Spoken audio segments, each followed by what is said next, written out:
wanted to do was say I'm from here, I'm really of the cloth, my resume checked back real clean, and if I could do it, then we all could do it. Being born and raised in Harlem, have you ever had any of the challenges of you trying to give back to the community and the community seeing that and kind of like indirectly or more or less like pushing back? If I'm gonna have American debt, I'm gonna get some of this Deyquan Nesbit debt also and use it to prosper myself. And prosper myself always was about prospering others, because it was always embedded in me. I ain't do this alone. Harlem Talks for Real. Got a special guest today, but let's introduce ourselves. Yo, what's good, B? You already know what it is, man. Uncle Harlem, your friendly neighborhood Harlem. Salute everything that got anything to do with Harlem. Yeah, there you go. Also me, yo, it's your boy Prez, aka Cheap Allegations Poppy, aka Get Fit Poppy, aka Future Penthouse Poppy. And to my love, this is my love. Our feds, Harlem born, Harlem raised, and we here today, you know, speak with our guests. Special guest.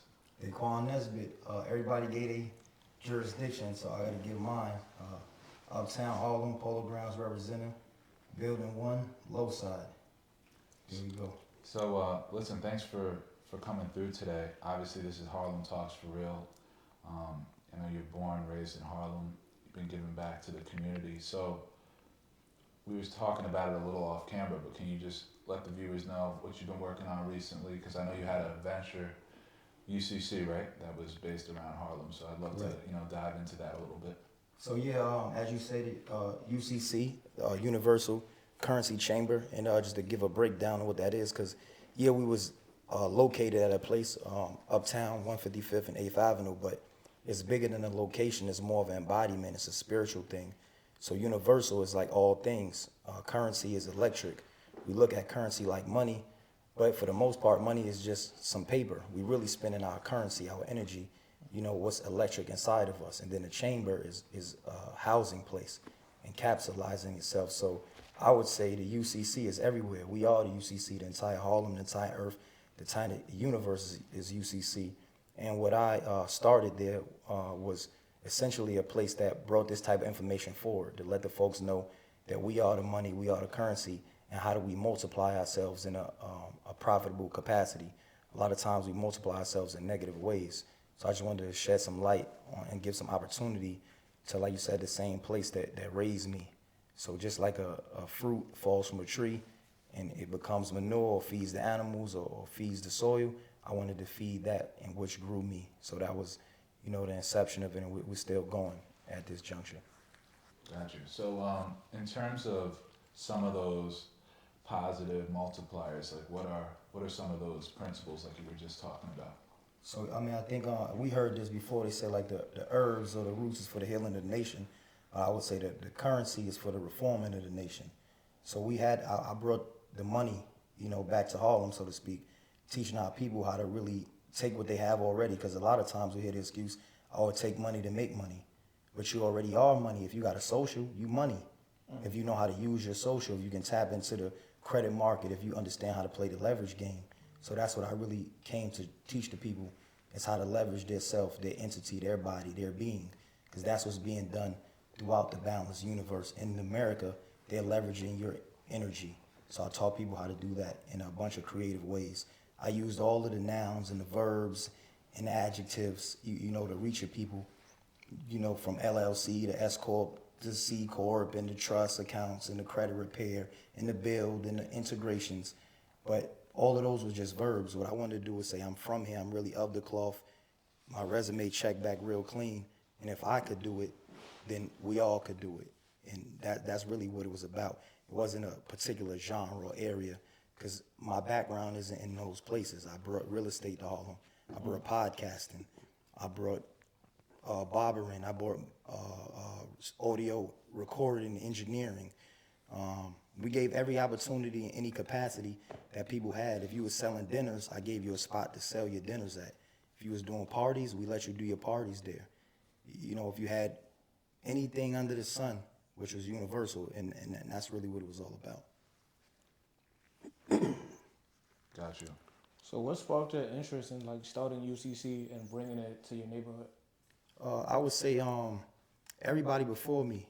So you got your Noble Drew Ali's, your Honorable Elijah Muhammad's. Those are the names we all gonna know. So I could say those and be regular, run of the mill. But we got some unsung heroes. There's some people from my neighborhood. I don't know if they want their name maybe set on the camera, so I'm not gonna say those names. But those guys that did it in a big way, that's on my Mount Rushmore. You know who you are. We still in contact. And I wanted to stand on their shoulders. I admired those guys. I believed they was greater than me. And I wanted and aspired to be greater than them. So I said, how could I do some of the things that I saw them do? And I just did what they did, and I tried to do it in my own way. And history gonna tell the story if I did it better than them. But that's really what it was all about. Let me ask you this question, right? Being born and raised in Harlem, have you ever had any of the challenges of you trying to give back to the community and the community seeing that and kind of like indirectly or more or less like pushing back, more or less like hating or something? Yeah, I would say I didn't experience hate directly. I don't think nobody uptown especially, maybe not the whole Harlem, but if you from 143rd-ish and up, they not gonna outwardly disrespect me or do nothing that way. Not because how tough I am, but just really the love that I got a lot of love up there. It was more the same hate and the pushback that you see anytime you're doing something different. If everybody going left and you go right, people gonna look at you funny or do things like that. But kind of some of the stuff we talked about off camera, when you come in as a messenger, as a guide, as a reformer, you gonna get meet with some pushback. So I had pushback from the authorities, the police, those kind of things. They would raid this place up there or send a fire department, things like that. I still got some of the letters in my email, cease and desist letters with crazy accusations, accusing us of running different type of drug enterprises or gambling and things like that. And I never shot dice in my life. I'm from Harlem. I can say that right here in the Bible. I never shot dice in my life. Not even in high school? Anybody that know me could attest to that. I want to win. If I'm a gambler, I got to win. So I ain't really take my chance on the dice. I bet on myself. I was all varsity in high school in dice, man. Like, There you go. Yeah. You would have had my spot for sure. I wasn't going to shoot it with I you. wrote a book on playing dice. Yeah. I mean, I'm familiar, but I just, like I said, I ain't gamble familiar. and do it. So we had those things, or the skeptics. A lot of time when people are curious, it presents itself in a way of skepticism. So when I tell people, I live off credit 100%. Like, these are all facts. My name is Deyquan Nesbit. You can Google it. You can look it up. I've been living off credit since 2017. Everything I've ever did been off a credit card, a line of credit, installment loan, or something to that effect. And I did leverage. I took on debt. I never asked the interest rate. Give me 1,700 million% interest rate. It don't matter. I'm going to figure out how to maneuver. So I had some pushback with those things because people don't believe you can do that because we only trained and taught about consumer debt. Correct. We not taught about, positive debt. And America is debt. In order for us to have $1 right now, that money had to get borrowed from the Federal Reserve. We had to get permission from the International Business Settlements and a whole bunch of other people, and it goes down. And we became in debt by, like I said, being born. Once you was born, you was in debt to America, paying the taxes and this and that. So if I'm going to have American debt, I'm going to get some of this Deyquan Nesbit debt also and use it to prosper myself. And prosper myself always was about prospering others because it was always embedded in me. I ain't do this alone. It's a lot of us. So I just wanted to do it like that. I feel like black-owned businesses, we don't really get the chance to, some of them don't get a chance to grow because of, they don't give us, grace or, trial and error. What is, your thoughts on that? Yeah, I mean, like anything, you gonna get a short end of a stick or at least a little rounded off end of the stick, you know what I mean? If, being a black or a melanated or however you call yourself, but I think that just make it a little more interesting. If you ain't totally whooped by it, you know what I mean? When I come into a challenge and I'm looking at it, I'm saying, okay, this was in front of me. I already know my element, so I could fight against it. I'm not a sympathizer. I was thinking that funny before we sat down. I was thinking it. I'm like, I'm not a sympathizer at all. I don't want no help. I don't want no bailouts. I think we strong enough to really push play on some initiative that could change some things. I don't know if I want somebody to kill me, so to speak, but I would love to be a martyr for what we got going on. I think we need more of those. I mean, hopefully I can be a martyr that died in old age. You know what I mean? The calls give me a heart attack at 90 Yeah. and 150. You feel me? But I do want to put my life to this. And if we got some more people, which I know we do, that's willing to put their life to it. Some of us gonna pass early. Like I said, I don't want to be one of them. But I'm on that type of time though. I feel you. What are some of those initiatives specifically? I think we got to put our money together, not just the money, because that's like a trick word. You know what I mean? A lot of words are often used to deceive. So if I say put your money together, you might think it means, all right, let's all collab. We go 5 and buy something. It don't necessarily have to be that. As a business owner, you stated, you operate off the gross, just like America is. America's run on the gross. So if I can funnel some bread towards you in whatever way I can and increase your gross, now you can go get some lending off that. You go get some lending off that, and then you could prosper yourself. I didn't have to shop with you in order to direct traffic your way. We look at this thing we doing today. One of my homies sent this earlier to me, this blackout thing.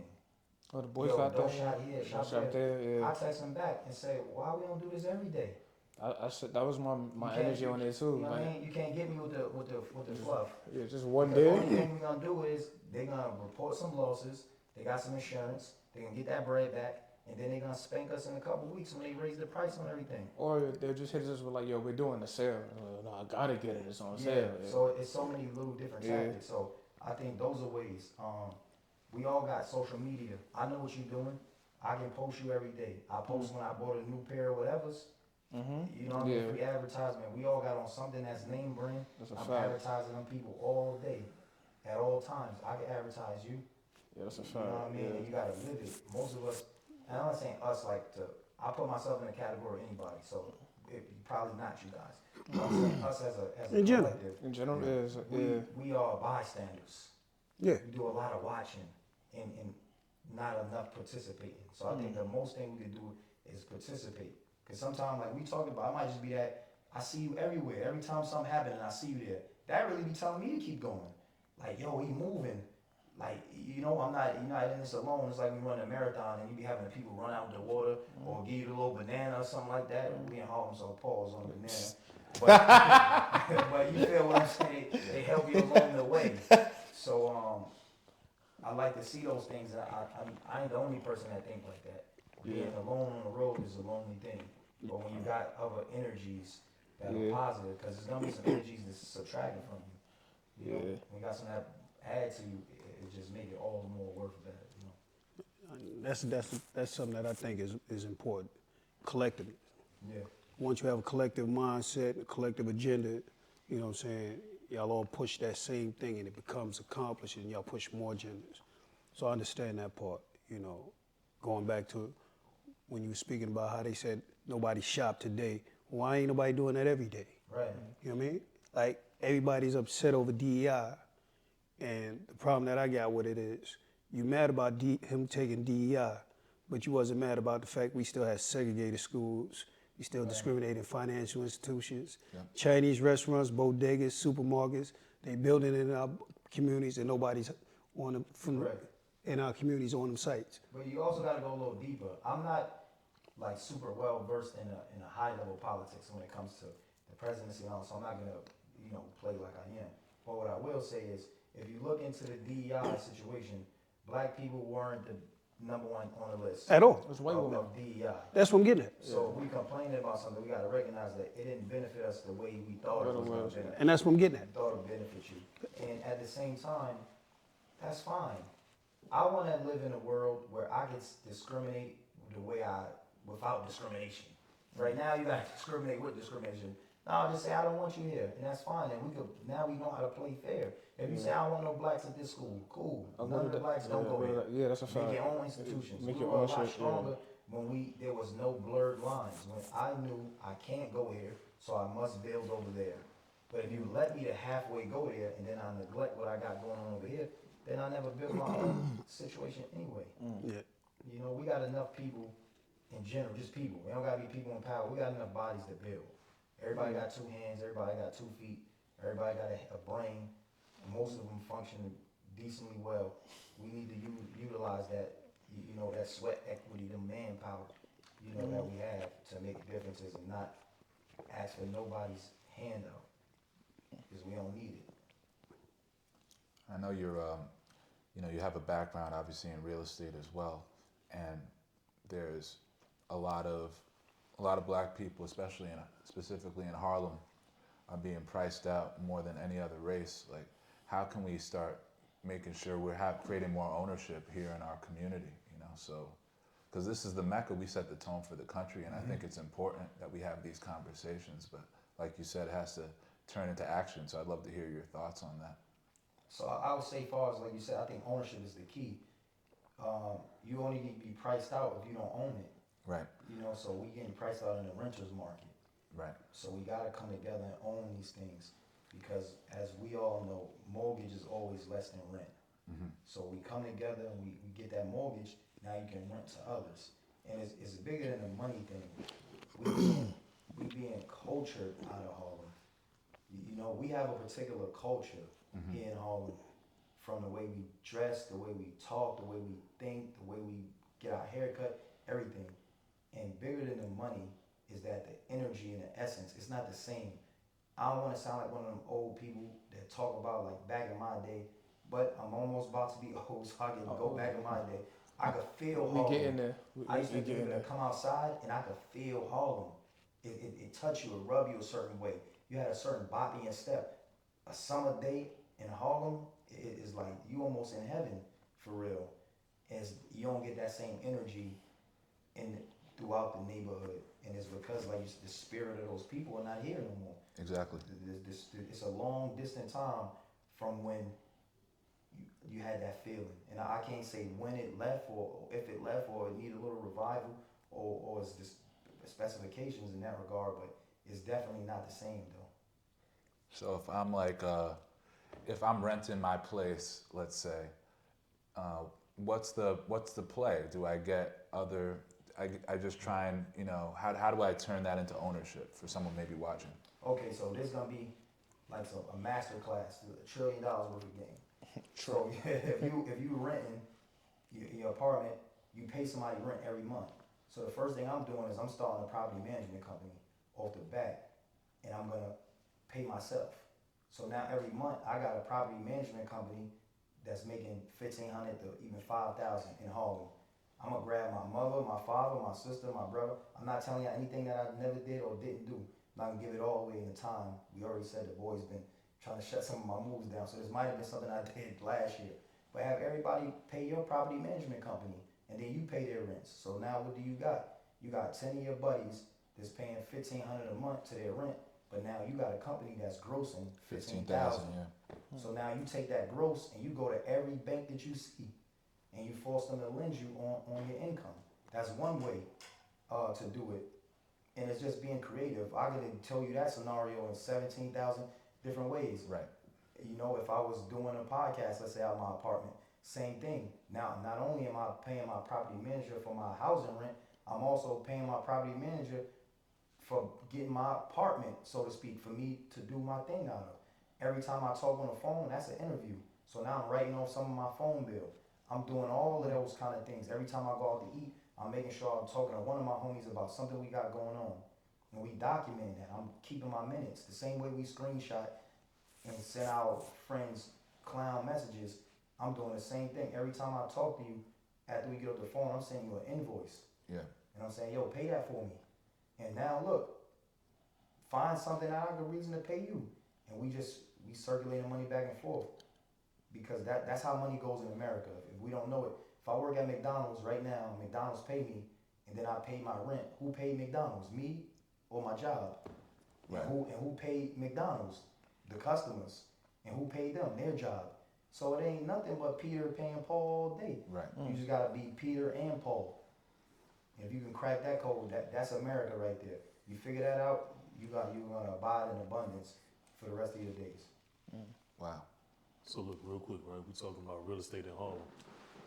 Floyd Mayweather just supposedly bought up like $400-something million worth of real estate.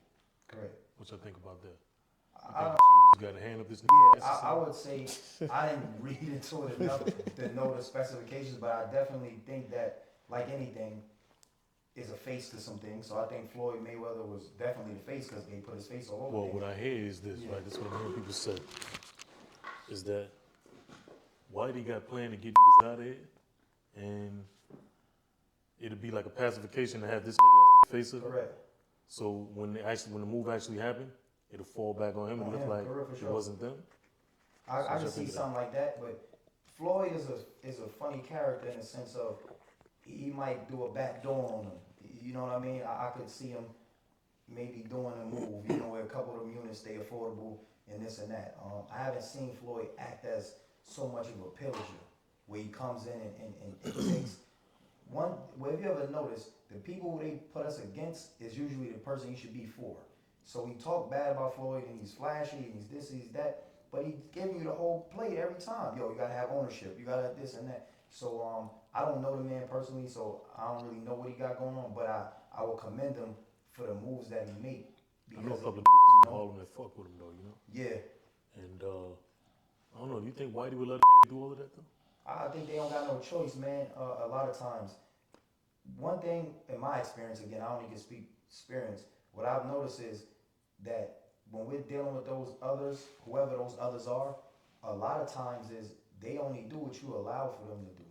So I think we could do a whole lot more when we have some real pushback. You know what I mean? And really put your foot down because they playing non-confrontational games. You know what I mean? So if I'm coming straight at you, it gives you a less time to prepare. You know what I'm saying? So I think, yeah, nobody can do anything that we ain't allowed for, you know? Mm-hmm. Definitely agree with that. And real quick too, right? Shout out to the nigga ASAP Rocky, Harlem nigga beat his trial out in Cali. Salute to that.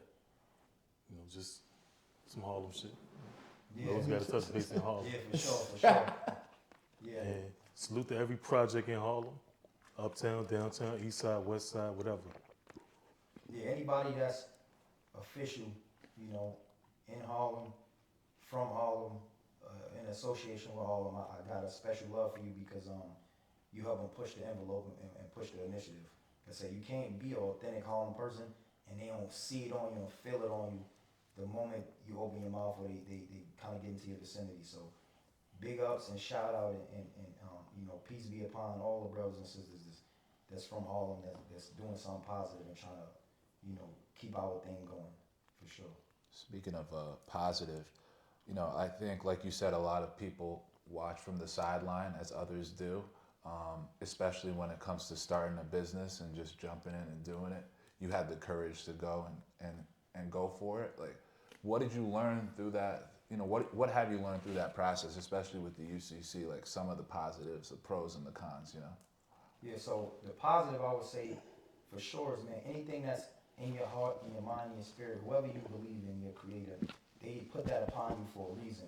So I think you need to go forth with that and push it to the end. And same thing, keep it in the spiritual essence and regard. Your outcome ain't always the outcome of your universal creator. So you might have went into something thinking you was gonna make $1 or $1 million or do this or do that, but it might not have been meant for you. It wasn't meant for you to touch that. It was something else. So yeah, I would love to be operating in the same capacity that we was the last time I sat on this couch when we was about to do a launch and do all those things, and we're not there. So I'm not gonna be one of the people that be like, I don't regret nothing in my life. That's cap. There's a lot of things that I wish I could do differently, and even if I wouldn't do them differently, I'm gonna be honest as a man and tell you, yeah, I would have went into some things differently, Right. because we ain't hit the pinnacle that we wanted. But the learning lessons and the experience that I got, I'm a totally greater human, and I'm a greater entity, a greater essence, a greater spiritual being today than I was, you know, when we was in the thick of it. Yeah. And everything was looking like it was going. I wasn't prepared for what was around those corners for me. And it made me real sharp. You know, my counters is much better now. So I'm thankful for it either which way it went. No, definitely. I don't know, this is kind of like a loaded question, but do you think, like, in our day and age, like, too many people are trying to start businesses? Do you think people should maybe work for others, try and understand the game a little bit more? Like, I feel like everyone's trying to be an entrepreneur nowadays. Yo, it's funny, it felt like it was in my brain because I literally was thinking that the other day. I had these conversations with myself sometimes, and I think people should do both. Here's how I can explain it. don't, if you're gonna work for somebody, don't do work for money. We get caught on this money thing, and what you gotta understand is, in America, no matter how much money you make, you don't have no money. You're always one paycheck away from the poorhouse. Right. So you'll go into a job and you make a little money, then you're gonna go get a lot more expenses. So you're stuck in that job. Right. But if you go somewhere and you learn, for example, I'm trying to have my own podcast or whatever. Yeah, go work for somebody else's podcast. Get behind the camera. You learning everything on their dime. And you could play owner in your mind and run that script. I'm real big on visualization and manifestation. So I would say do that. If you want to own a restaurant, go work at Sylvia's, man. Go. You feel what I'm saying? Go work at one of these spots and learn and put yourself on a timetable. Don't go there for no bread. But also in a sense, America was founded on entrepreneurs. Of course. It was never meant for us to work for other people Yeah. and to do that way. We had a family. I had to pick the fruit for my family. You had to milk the cows for yours, and then we had to do trade in the middle. It wasn't for me to build your thing out and then you give me the scraps. Right. We still slaves in America. I had to say this on camera because I never said it, so I want to say it right now. Don't think because you get a little wage, the slaves got a wage. You got to think. Any transatlantic slave, they had shoes. Most of them did. They had pants. They had a shirt, maybe. They slept somewhere. So whose house was that? Who property they slept on? So is that any different from one of my friends or family members that go to work for somebody else, but they only working for the clothes on their back and the house that they stay in? Because when that Friday come, or that Thursday, whenever they get paid that direct deposit, that money is already gone. So it's the same thing. We just looking at it differently. I had this argument with my cousin. He, did some time, he's incarcerated. And I tried to tell him, like, bro, we in the same jail, dog. Don't just think because you there. I'm in jail too. I can't go nowhere without them frisking me and stopping me and strip searching me. And I got to give my travel papers and have my excuse for where I'm going. They got to monitor my calls and stamp my passport and grab me up at customs. It's the same thing, man. You ain't free until you own your entire essence. And we fighting for our freedom right now, for sure. Definitely. I like that. Yeah. That was facts. In terms of the ways specifically about the Harlem community, if it's political, just us in general. I know, as you said, the community showed up, they had your back, but what are some ways when people are opening businesses, other ways that we can support each other a little bit better? Man, there's a lot of red tape in Harlem. I'm not gonna say no people name, Yeah. because I'm not about rubbing the people the wrong way. But there's an older regime that, in my experience, that's a bit in the way. All these guys, some of these people, you work with them, you had them on your couch. I sat down with them. I done sent them Look at faces. all kind of stuff. I done wrote them proposals. I done sent letters. I done handed out book bags with them, turkey drives. I did everything under the sun with these entities. And I'm not just saying me to look like, oh, here comes the savior and woe is me. Not the case. I'm the one, probably the last of 100 or 200 guys that had the same experience. It's so much red tape because it's a money grab. People want their nonprofits and their foundations to get all the money, and you might be in the way. And if you're not coming singing that same old song, it's a little hard. So be better than me. Shake these people's hands, work with them, and figure out the inner workings because they are the gatekeepers for good or bad, right, wrong, or indifferent. We got to work with that older regime in order for us to make some real change. But like we talk about on almost every podcast, the way to change that is for us locally to get more involved in local politics, right? Yes. Because then we could demand, hey, Deyquan went over and did every XYZ paperwork you needed, and he couldn't get this. We're not giving you the support next time you run. Correct. But we don't have that type of leverage because we're not as involved. Like these community board meetings, there's empty, no one's really showing up. And I understand politics, that rubs people the wrong way, but it is what you got to get involved in order to have the leverage to get things done, and put the right people in place to help each other out. And I want to do that on camera, so I want to commend you, though, and give you the flowers, because you are at the meetings. You done DM me a bunch of times and or posted and all kind of things. So it's starting with you, or you got the bug from somebody else that passed it down to you, and you passing it to others. So I don't think it's something that nobody saw that thing in their lifetime. Whoever you are, right? If you're going back to George Washington, he didn't see the Republic of America. He died long before. You know what I'm saying? Martin Luther King, Malcolm X, Elijah Muhammad, anybody, black, white, green, you're not going to see your thing come to pass because you putting the work in. And what we're in is like a forever thing. Yeah. And it might take us 4 lifetimes for it to come, but you doing your part though. You know what I mean? So, and that's the best we all can do is our individual parts, and those singular parts come together to totality, and then we'll see if our time made a difference. No, for sure. Because in Harlem, it's a lot of the same gatekeepers that have been there, and what are they really doing for the community? I'm not saying they're not doing anything, but the question is, there remains though. What Yeah. are they doing? It's like He was ready to say names. Like. Because one thing is certain, and two things is sure. We're gonna have to see these people. You know, my mom used to tell me that the same people you see going up, you see them coming down. Yeah. So I might be on my incline. I don't want to rub these people the wrong way, but again, they know who they are though. I have a very recognizable face and tone, and my bob is a little different. Pause again, Harlem style. So these people we've crossed paths, but there are also some people that's doing some real strong positive work. Definitely. And they're doing their thing. Yeah. So definitely wanna. It's a brother named Larry. It's a brother Larry.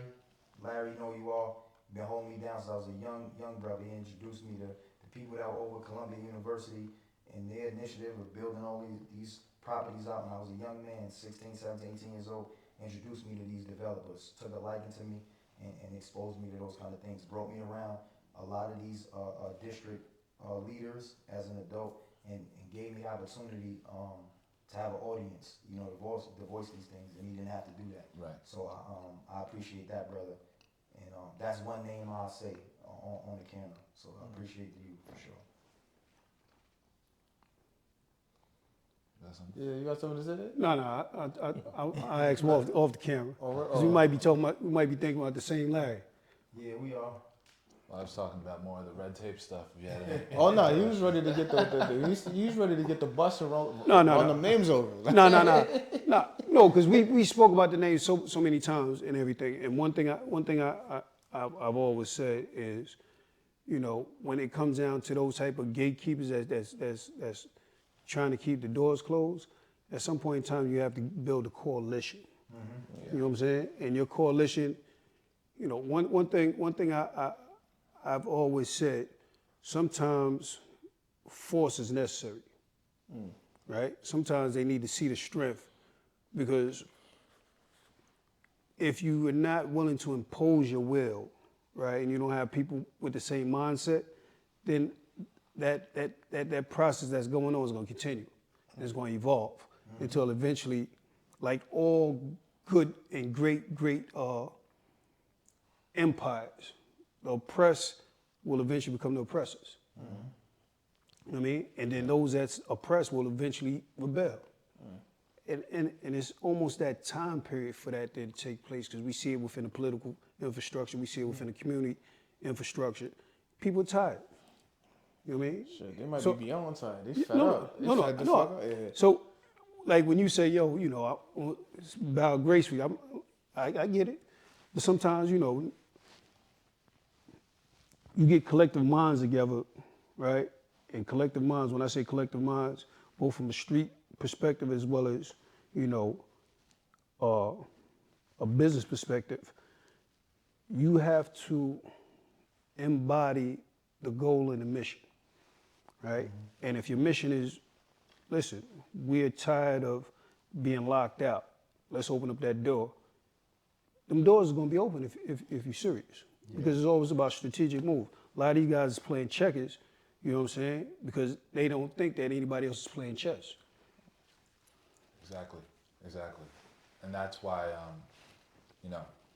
we've been working, trying to build platforms, building up real strategies so that at least when the time is right, we can make those moves, But you can't, like you said, just be willy-nilly with it. Yeah, you can't not at all. Can't throw water in the wind. Yeah. It's like throwing piss in the wind.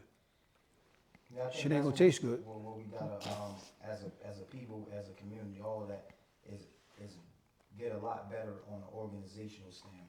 Right. Yeah. Because it's a lot of great ideas, but we just lack the structure, and I don't think that's by chance. I would venture to say that is by design, because people learn monkey see, monkey do.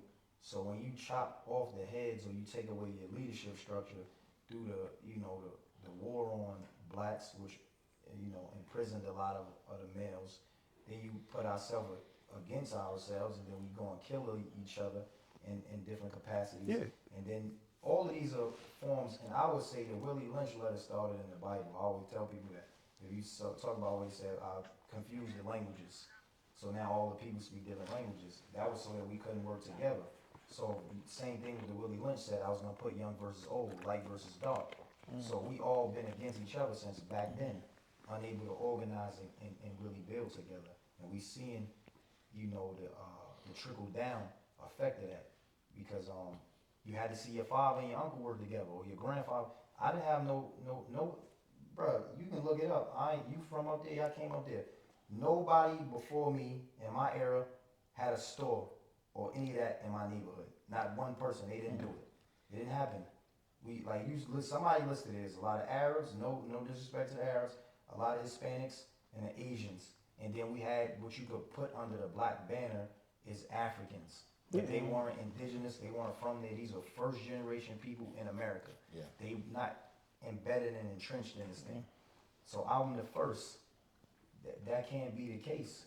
But why is that still the case? Like it's like still the case heavy. Like nothing's really changed in that regard. Like that shit is crazy to me. And that like I'll be walking down to walk to the office here. I just be counting all the businesses and like who owns them. Should be depressing, bro.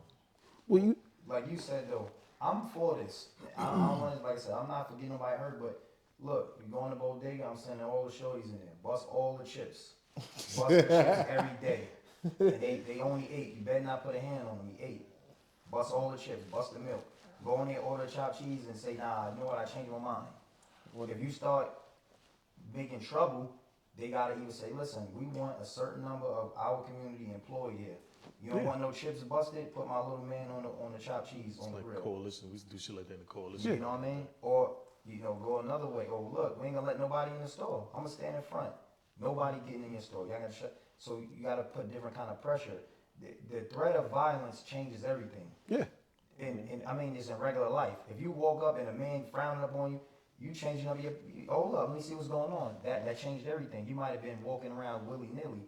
You saw somebody with a frown and looked like they fixing their waistband. Immediately, that threat of violence, your brain turned back on.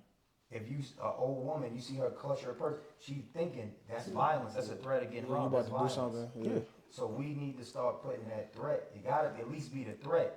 And sometimes, like you said, that's just strength in numbers. I'm more likely to try to bother one man or one woman than 5 or 7 or even 2 for that matter. So it's just joining forces. And I think, like you said earlier, a lot of people be afraid to get their brands taken over. You know what I'm saying? If they collab. This one with that one. Who's the front guy and who's the back one and who's gonna be the main man? And we got a lot of that. In a way as well. Because the community is definitely powerful. For example, that business Nilu, them on Lennox. Well, long story short, they were having some issues, and they raised like 30,000 in a week or 2, and they had all their bills. I know exactly what you're talking about. And a GoFundMe. I couldn't think of, once you said that, I know exactly what you're talking about. You're correct. That like kind of showed with numbers behind it, like how powerful our community is. Like when we show up for people, Let's look at the Kamala situation. Right. That was in I don't know the exact number, but it was some amount of millions that was raised for that, campaign in a day. You know what I'm saying? And that was, if you think about it, if she was gonna be a presidential candidate, she should have inherited the bread that was raised for the candidate before her. So she shouldn't theoretically have needed any money to run her campaign. She started off with like damn near $1 billion. And then all the other 30, 40, 50, 80 million that was raised in 24 hours, all of those people live somewhere. Those funds, you know what I mean, could go towards building something out. Yeah, because I think there should be way more micro neighborhood investing where you have funds for like, hey, you're 2nd, 3rd generation from this community. You don't need a safety blanket. It should still be a market, but there should be assurances if you're from this community, from this neighborhood, to help you become more successful. Correct. Especially now when there's no mom and pops, when New York City in general is losing its identity. You need those community businesses, now more than ever. That's a fact. But I mean, it's a few. We do it on a micro level, like you said, and it gets washed away because a lot of the big homies from everybody neighborhood is still buying the little shorty the ball kick so he could go 100%. play in this tournament, or the little girl, got the Girl Scout cookies and we all buying them. Those things are happening, but like you said, it's so small and in pockets that aren't necessarily seen and visible. Or they don't go nowhere afterward, because after the cookie drive is over, there's no more. Yeah. After the AAU trip, you got the kid on the plane, and that's that. Right. So I think we got an opportunity, a unique opportunity, in fact, of being in this day and age where everything can be visible. Mm-hmm. So to all the kids that's gonna see this, the young people, make sure you use your Instagram for the right reason. Tag your people, force these folks. Everybody got money and they a boss B and an alpha man and all that. Mm-hmm. You're about to find out who really got the dough. Start making these people pay for things. You know what I'm saying? So I think that's and not only just forcing them to pay with their pockets, but make them pay with their eyes and their attention. Start DMing your uncle and your cousin in the neighborhood folk and say, yo, you gotta repost this. You the big homie, right? Make them repost this, retweet my thing, come to my games, support. Or come to parent-teacher conference. There's a lot of kids that ain't got nobody showing up. Yeah. Show up to the conference and see what's going on with these kids' report cards. You see how the school's looking. How the school Yeah. looking, Word, all like- that. That make a difference as well. I don't want us to leave without emphasizing that money is the weakest thing, because it's nothing. It's tell you it's nothing. It's a debt instrument. It's telling you it's a Federal Reserve note. It's telling you that basically it ain't nothing besides some paper. It's telling you everything about it. Yeah. It got to be something else that back it. The faith of the American people is the power of the American dollar. That's a And fact. the power of America is the power of the black, for sure. That's a fact. We got the It's a most fact. spending power of anyone. And we make all this shit hot. That's what I'm We saying. stand on that. Like. Yeah. I like that. I like that. And I appreciate young brothers like you doing the work that you do. Man, You know what I mean? It's a fact. Because it's necessary for a generation to see what needs to be done. Because the older generation didn't leave that. You know what I mean? The fact that you said, if you go to my hood, you see all these other stores, I'm the only one that literally came back to the hood and opened up the store. yeah. You don't see that. And I gotta say it a little better though, cause it don't, like I said, I'm all about 100% fact. The brother, I know him as Abso. He go by SO right now. Freddie, he from my neighborhood, building 4. He's a strong entity. He got the restaurant right there on the corner, SO Peso. If you in the neighborhood, go check that out. But the brother been there operating for a long time, and he employed people from the neighborhood. He's definitely a solid brother. Gave me a lot of game on the pull-up ball. That's what I know him from. He helped me on the pull-up ball, slap boxing me back in the, back in the day, making sure my number game was sufficient. You know what I mean? Yeah. And just always encouraging. So I would say he did his thing, but he a little down. It's one out or street over that made it not on the block. Yeah. So I don't want to make it seem like nobody did, but No, I other ain't. than him, it ain't nobody else though. 100% fact. So we're almost done, but I wanted to ask you a question. Obviously, so what are you mainly focusing on now? Like, give us a little update on just what you're really working on these days. So I went back to the essence, man. I'm a ball player. That's what my upbringing, and I got 4 kids. My son was a super boxer, and I just convinced him to play basketball. So I've been working with him daily, and I've been using really building his platform up. So we've been recording, and he's a gamer as well. So I've really been focusing on my children, That's great. and locking in with them, and making sure they advance. Because whatever I could do for somebody that's 30, my oldest is 11. Okay. What I could do for him, where he gonna be at 18, gonna be a light year ahead of where I could imagine being at 50. Right. So I've been doing that, man. Focusing on that, building them out, making sure they got LLCs established in trust for them, making sure they horizontally and vertically integrated. I've been doing that and really bartering right now. I don't do no name dropping, but this is an official situation. Benswick, it's a training facility located right on 133rd and 8th Avenue. Black-owned business, and they've been training my son. Okay. And his son actually trains my son. So we talked about working together. I started out as a patron. I paid these people for several months and years and kept it currency. Then I approached the brother and I said, I see where you're going with things. I got some currency for you. Let me take your son under the wing and give him this financial understanding and help him to build this situation out. And my ask of you is, could you give my son the game and show him how to be an athlete? And he was, more than willing to oblige, and we've been working together. And so I've been doing that, man, grassroots. That's what's up. Building out folks that I could work with in an intimate space that we can build. Because I was told, don't give your pearls to swine, so I would say at some time I was giving this high level financial gain to some of our people and they just didn't know what to do with it. So I took a 2 or 3 or 1,000 step back, you feel what I mean? Yeah. To take, a million steps forward and really get on that ground, because ultimately all this was for my son, really for my oldest. I got a little son, but it was all for him to take over, to be the greater me. That's what I call him. And if he can get it, I know I see my dreams through his eyes. Speaking of financial literacy, I love playing the stock market. Any financial tips for people watching? Because I'll say, I wish I knew a lot of the things that I know now when I was younger because of the power of compound interest. So for young people watching, obviously save your money, but any tips for them, like so they could really let their money work for them Yes. in the future, like that you would give to your son, for example? Yeah, 100%. Like you just said, money is like a recruiter. It's like an army. You gotta send them out and let them bring you back more warriors.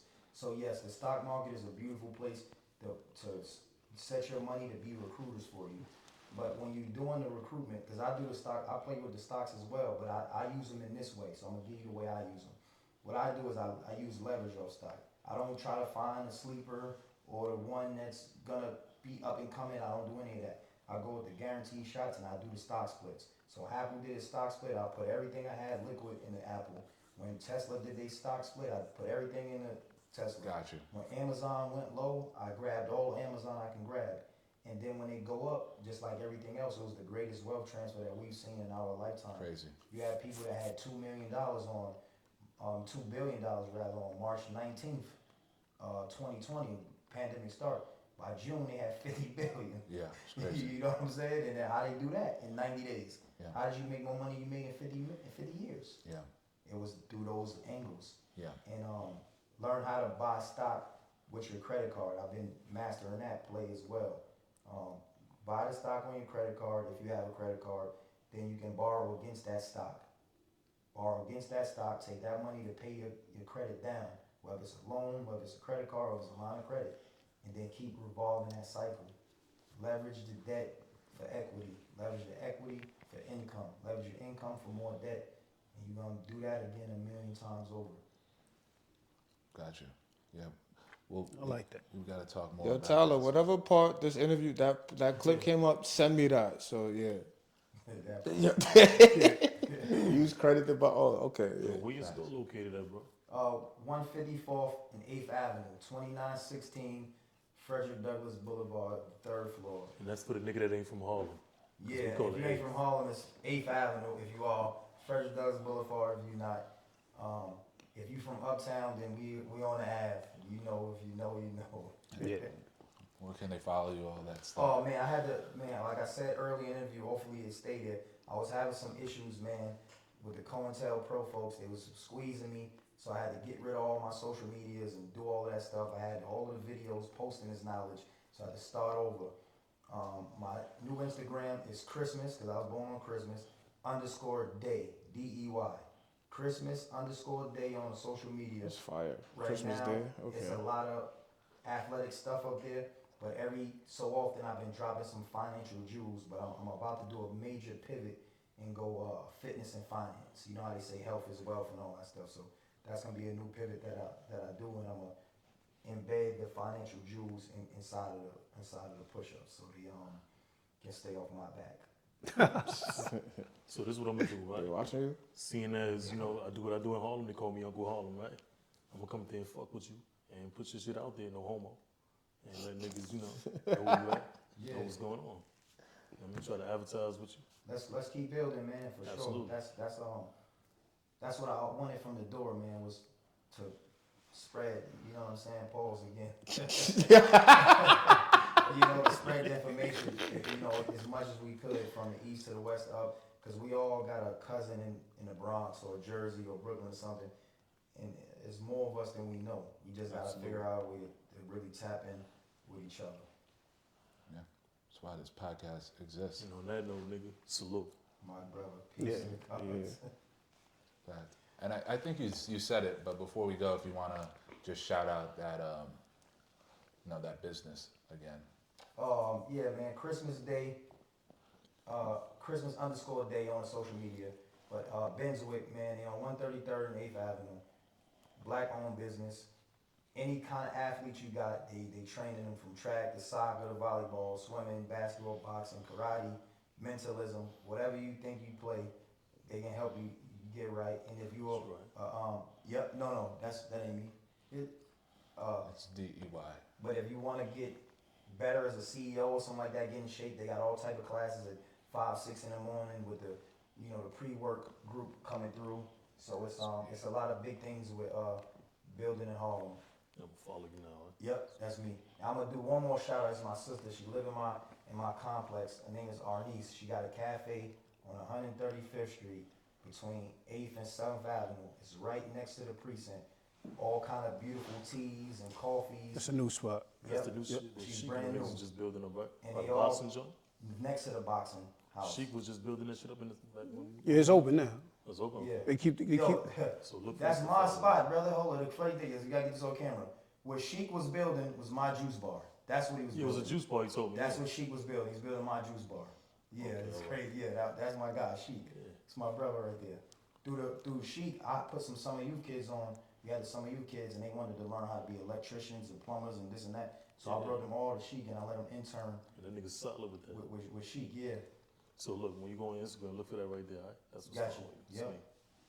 But yeah, man, I appreciate all the information that we're sharing, and I just be happy to have a platform to say this to some folks that listen. Sometimes I drive my son and my cousins and my wife and my kids and my other people crazy. You feel me? Talking this, what they might say is nonsense, you know what I mean, or gibberish, but I guess I was practicing. I've been practicing on them so that I can be sharp in my articulation, when it's time to get rapping about it. Absolutely. 100%.